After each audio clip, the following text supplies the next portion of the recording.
BNP chairperson Begum Khaleda জিয়ার মৃত্যুতে Chittagong city কর্পোরেশনের মেয়রের শোক। এবং 31st ঘিরে 4 স্তরের নিরাপত্তা ব্যবস্থা নেওয়া হয়েছে, জানালেন কক্সবাজারের পুলিশ সুপার।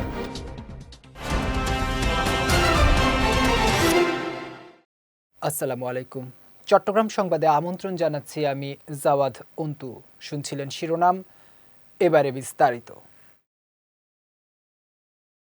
সাবেক প্রধানমন্ত্রী ও বিএনপি চেয়ারপারসন বেগম খালেদা জিয়ার মৃত্যুতে গভীর শোক প্রকাশ করেছেন চট্টগ্রাম সিটি কর্পোরেশনের মেয়র ডাক্তার শাহাদাত হোসেন। দুপুরে নগরীর কাজী দেউড়ির নাসিমুন ভবনে চট্টগ্রাম মহানগর বিএনপি আয়োজিত কোরআন খতম ও দোয়া মাহফিলে অংশ নিয়ে তিনি গভীর শোক প্রকাশ করেন। বলেন, বেগম জিয়া ছিলেন বাংলাদেশের গণতান্ত্রিক রাজনীতির এক অবিচ্ছেদ্য অংশ। তিনি আজীবন দেশের মানুষের ভোটের অধিকার, স্বাধীনতা ও সার্বভৌমত্বের জন্য আপোষহীন সংগ্রাম করে গেছেন। তিনি দীর্ঘদিন জাতীয় সার্বভৌমত্ব ও জনগণের অধিকার প্রতিষ্ঠায় গুরুত্বপূর্ণ ভূমিকা রেখেছেন উল্লেখ করে চশিক মেয়র আরও বলেন, বেগম খালেদা জিয়া শুধু বিএনপির নেত্রীই ছিলেন না, তিনি ছিলেন বাংলাদেশের ইতিহাসের একটি গুরুত্বপূর্ণ অধ্যায়। এ সময় বিভিন্ন পেশাজীবী সহ বিএনপি ও অঙ্গ সংগঠনের নেতাকর্মীরা উপস্থিত ছিলেন। মাটিকে যিনি ভালোবাসতেন, বাংলাদেশের মানুষকে ভালোবাসতেন, এই ধরনের একজন দেশপ্রেমী নেত্রীকে আমরা আজকে হারিয়েছি, যিনি দলের চাইতে দেশকে সবসময় প্রাধান্য দিয়েছেন। উনি দেশের মানুষকে ফেলে কখনো বিদেশে পালিয়ে যাননি। উনি জানতেন যে ওনার বিচার হবে, ওনাকে ষড়যন্ত্রমূলকভাবে জেলে নেওয়া হবে। এটা জেনেও উনি 17 সালে দেশের বাইরে থেকে দেশের বাইরে চিকিৎসা নিয়ে দেশে ফেরত এসেছেন। আমরা আজকে এই ধরনের একজন দেশপ্রেমী নেত্রী বাংলাদেশের মানুষ আজকে হারিয়েছে। আমরা আমাদের একটা সম্পদ হারিয়েছি।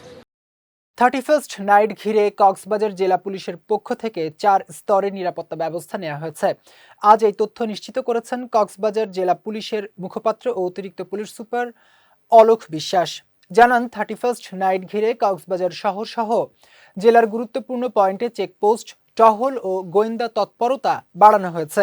এছাড়া আগত পর্যটক সহ সাধারণ মানুষের জানমাল রক্ষায় সব ধরনের প্রস্তুতি নেওয়া হয়েছে উল্লেখ করে জেলা শহরে 2টি মোবাইল টিম, 7টি টহল টিম ও 4টি মোটরসাইকেল টিম মাঠে কাজ করছেন বলেও জানান অলোক বিশ্বাস। এদিকে পর্যটকরা কোনো ধরনের হয়রানির শিকার হলে দ্রুত পুলিশকে জানানোর অনুরোধ জানিয়েছেন কক্সবাজার ট্যুরিস্ট পুলিশের অতিরিক্ত ডিআইজি আপেল মাহমুদ। চট্টগ্রামে পৃথক অভিযানে হত্যা মামলার 2 আসামিকে গ্রেফতার করেছে র্যাব। সকালে গণমাধ্যমে পাঠানো এক সংবাদ বিজ্ঞপ্তিতে এই তথ্য নিশ্চিত করেন র্যাব 7 চট্টগ্রামের সিনিয়র সহকারী পরিচালক ARM মুজাফর হোসেন। তিনি জানান, গতকাল বান্দরবান জেলার আলীকদম থানার চিনারি বাজার এলাকায় অভিযান চালিয়ে পেকুয়া থানার চাঞ্চল্যকর ফাতেমা হত্যা মামলার পলাতক আসামি মনির আহমেদকে গ্রেফতার করা হয়। অন্যদিকে সীতাকুণ্ড থানা এলাকা থেকে বগুড়া জেলার দুপচাঁচিয়া থানার চাঞ্চল্যকর ব্যবসায়ী পিন্টু আকন্দ হত্যা মামলার পলাতক আসামি মোহাম্মদ সজীবকে গ্রেফতার করে র্যাব 7 ও র্যাব 12 এর সদস্যরা। পরে তাদের সংশ্লিষ্ট থানায় হস্তান্তর করা হয়। ত্রয়োদশ জাতীয় সংসদ নির্বাচনে অংশ নিতে চট্টগ্রামের 16টি আসনে মনোনয়নপত্র জমা দিয়েছেন 143 জন প্রার্থী। গতকাল শেষ দিনে এসব মনোনয়ন ফর্ম জমা দেন প্রার্থীরা। এদিকে কক্সবাজারের 4টি আসনে 23 জন প্রার্থী মনোনয়নপত্র দাখিল করেছেন। অন্যদিকে রাঙামাটি 299 নম্বর আসনে বিএনপি জামায়াত সহ 6 প্রার্থী মনোনয়নপত্র জমা দিয়েছেন। মনোনয়নপত্র জমা দেওয়ার সময় নির্বাচন কর্মকর্তা, জেলা প্রশাসক সহ সংশ্লিষ্ট কর্মকর্তা এবং রাজনৈতিক দলগুলোর নেতাকর্মীরা উপস্থিত ছিলেন। আসন্ন ত্রয়োদশ জাতীয় সংসদ নির্বাচন উপলক্ষে ভোট কেন্দ্রের পরিবেশ ও রক্ষণাবেক্ষণ সংক্রান্ত বিষয়ে শিক্ষা প্রতিষ্ঠান প্রধানদের নিয়ে জরুরি সভা অনুষ্ঠিত হয়েছে। সকালে উপজেলা প্রশাসনের আয়োজনে এই সভা অনুষ্ঠিত হয়। এতে উপস্থিত ছিলেন টেকনাফ উপজেলা সহকারী কমিশনার রাকিব হাসান চৌধুরী, মডেল থানার ভারপ্রাপ্ত কর্মকর্তা সাইফুল ইসলাম, উপজেলা নির্বাচন কর্মকর্তা অনিক চৌধুরী সহ অনেকে। এ সময় উপজেলা নির্বাহী কর্মকর্তা, সরকারি বিভিন্ন দপ্তরের কর্মকর্তাদের ভোট কেন্দ্রের সঙ্গে তাদের সংশ্লিষ্ট সকল কার্যক্রম ভোটের আগে সম্পন্ন করার নির্দেশনা দেন। অন্যদিকে একই দিন টেকনাফ উপজেলার নীলা ইউনিয়নের সকল ভোট কেন্দ্র পরিদর্শন করেছেন টেকনাফ মডেল থানার ভারপ্রাপ্ত কর্মকর্তা সাইফুল ইসলাম। তিনি জানান, ঊর্ধ্বতন কর্তৃপক্ষের নির্দেশনায় তিনি এসব কেন্দ্র পরিদর্শন করেছেন। কক্সবাজারে ৯২,৬০০ পিস ইয়াবাসহ এক কারবারিকে গ্রেফতার করেছে পুলিশ। গতকাল কক্সবাজার কেন্দ্রীয় মডেল মসজিদের সামনে থেকে তাকে গ্রেফতার করা হয়। এ সময় মাদক পরিবহনে ব্যবহৃত একটি প্রাইভেট কার জব্দ করা হয়। সকালে কক্সবাজার জেলা পুলিশের মুখপাত্র অতিরিক্ত পুলিশ সুপার অলোক বিশ্বাস গণমাধ্যমের কাছে বিষয়টি নিশ্চিত করেন। তিনি জানান, প্রাথমিক জিজ্ঞাসাবাদে গ্রেফতারকৃত আসামি দীর্ঘদিন ধরে অবৈধ মাদক কারবারের সঙ্গে জড়িত থাকার কথা স্বীকার করেছে। পরে তার বিরুদ্ধে আইনগত ব্যবস্থা নেওয়া হয়। কক্সবাজারের চকরিয়ায় বিএনপি চেয়ারপারসন ও সাবেক প্রধানমন্ত্রী বেগম খালেদা জিয়ার মৃত্যুতে কোরআন খতমের আয়োজন করা হয়েছে। দুপুরে জেলার চকরিয়ায় খুঁটাখালী ইউনিয়ন বিএনপির উদ্যোগে এই কোরআন খতম শুরু হয়। এ সময় গণতন্ত্রের প্রতীক ও আপসহীন নেত্রীর মৃত্যুতে গভীর শোক প্রকাশ করেন বিএনপির নেতাকর্মীরা। এ সময় উপস্থিত ছিলেন ইউনিয়ন বিএনপির আহ্বায়ক সৈয়দ আলম, সদস্য সচিব আক্তার কামাল, যুগ্ম আহ্বায়ক সাদেকুর রহমান, ইউনিয়ন যুবদল সভাপতি আরাফাত কামাল জিকু সহ অন্যান্যরা। এদিকে বেগম জিয়ার মৃত্যুতে ৭ দিনের শোক কর্মসূচি ঘোষণা করেছে বিএনপি। সম্পত্তির বিরোধ নিষ্পত্তি ও বন্টনের ক্ষেত্রে ইসলামী আইন অনুসরণ করা হলেও ফৌজদারি আদালতে পুরোপুরি উপেক্ষিত, এমনটাই অভিযোগ করেছেন বাইতুশ শরফে আয়োজিত সেমিনারে বক্তারা। গতকাল চট্টগ্রাম বাইতুশ শরফ ইসলামী গবেষণা প্রতিষ্ঠান মিলনায়তনে বাংলাদেশে বিদ্যমান আইন ইসলামীকরণ সমস্যা ও উপায় শীর্ষক সেমিনারে বক্তারা এমন অভিযোগ করেন। এতে সভাপতিত্ব করেন শায়খ মুহাম্মদ আব্দুল হাই নদভী। প্রধান অতিথি ছিলেন ইসলামী আরবি বিশ্ববিদ্যালয়ের vice chancellor doctor Mohammad Shamsul Alam. এছাড়া বিশেষ অতিথি ছিলেন চট্টগ্রাম বিশ্ববিদ্যালয়ের professor doctor Mohammad Giyas Uddin Talukdar, senior আইনজীবী Zia Habib Ahsan, Bangladesh Islamic law research centre and legal সেন্টারের জেনারেল সেক্রেটারি মোহাম্মদ বেলায়েত হোসেন সহ অনেকে। পরে দেশ ও মুসলিম উম্মাহর শান্তি ও মঙ্গল কামনায় বিশেষ মোনাজাত করা হয়। বহুল প্রতীক্ষিত বাংলাদেশ শিপিং এজেন্টস অ্যাসোসিয়েশনের দ্বিবার্ষিক পরিচালনা পর্ষদ নির্বাচন সফলভাবে সম্পন্ন হয়েছে। এই নির্বাচনে ঐক্য পরিষদ পূর্ণ প্যানেলে বিজয় অর্জন করেছে। নির্বাচনে 2025-27 মেয়াদে চেয়ারম্যান নির্বাচিত হয়েছেন নাফ মেরিন সার্ভিসের captain Mohammad Salauddin Chowdhury.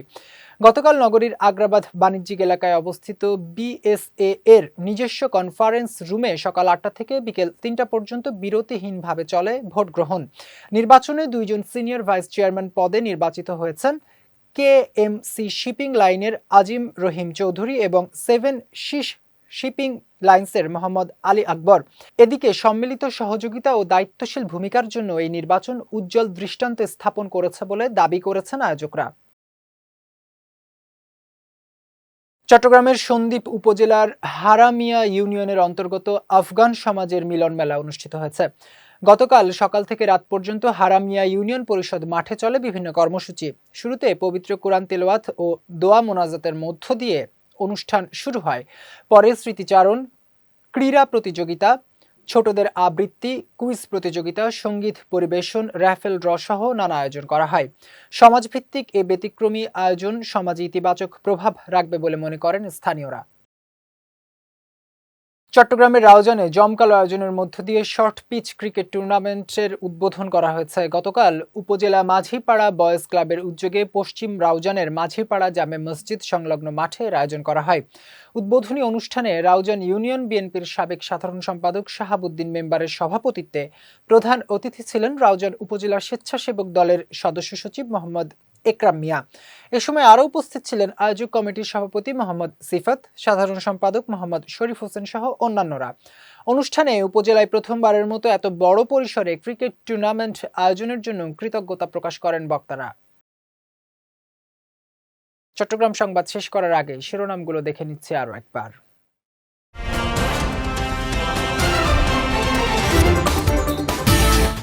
BNP chairperson Begum Khaleda জিয়ার মৃত্যুতে চট্টগ্রাম সিটি কর্পোরেশনের মেয়রের শোক। এবং 31st ঘিরে 4 স্তরের নিরাপত্তা ব্যবস্থা নেওয়া হয়েছে, জানালেন কক্সবাজারের পুলিশ সুপার।